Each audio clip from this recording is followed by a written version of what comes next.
et c'est une révolution permanente. Voilà ce qu'il faudrait retenir. Et c'est ça qui fait véritablement sa spécificité et sa particularité.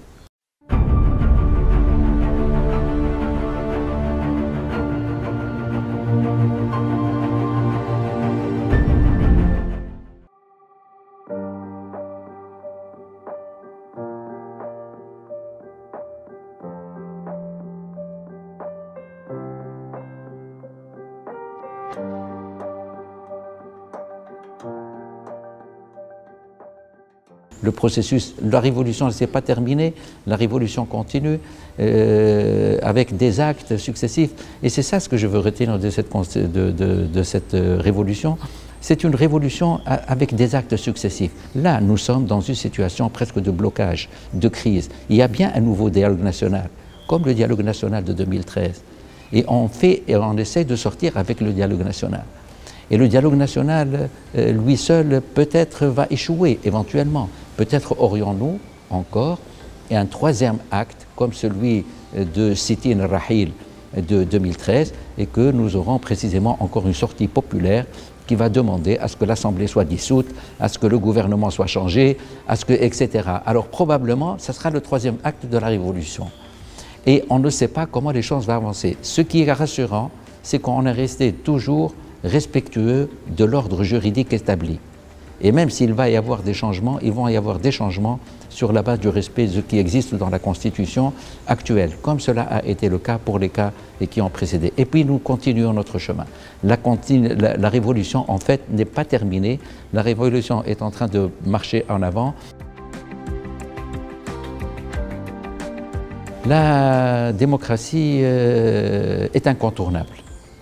Qui, aujourd'hui, peut prétendre que nous pouvons adopter un régime qui ne soit pas démocratique? C'est-à-dire que vous ne trouverez personne pour ce chemin. Ils peuvent la dévoyer, ils peuvent la rendre formelle et puis ne pas la respecter, mais personne ne remet en cause le choix démocratique. Et nous avons donné en Tunisie, depuis le début de la Révolution, un véritable souci de respecter ce que la démocratie commande. Et la démocratie commande que nous respections les droits et les libertés.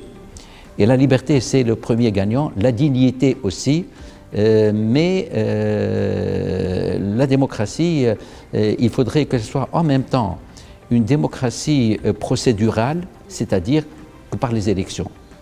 Voilà, c'est la démocratie procédurale. Il faudrait que le circuit qui fait que des gens soient élus, parce qu'il faut des élections, et arrivent à une assemblée, il soit respecté, il faut qu'il soit crédible, il faut qu'il soit transparent, il faut que les résultats ne soient pas mis en cause par aucun.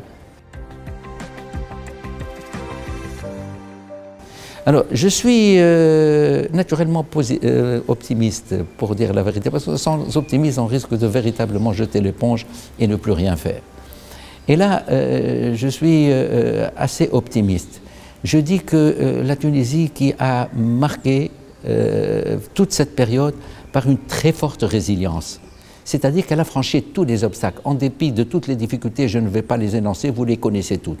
La situation, elle n'est pas bonne sur le plan économique, elle n'est pas bonne sur le plan social, sur le plan financier, et puis avec la Covid-19, c'est encore pire. Et donc, vous voyez, nous n'avons pas été servis et nous résistons.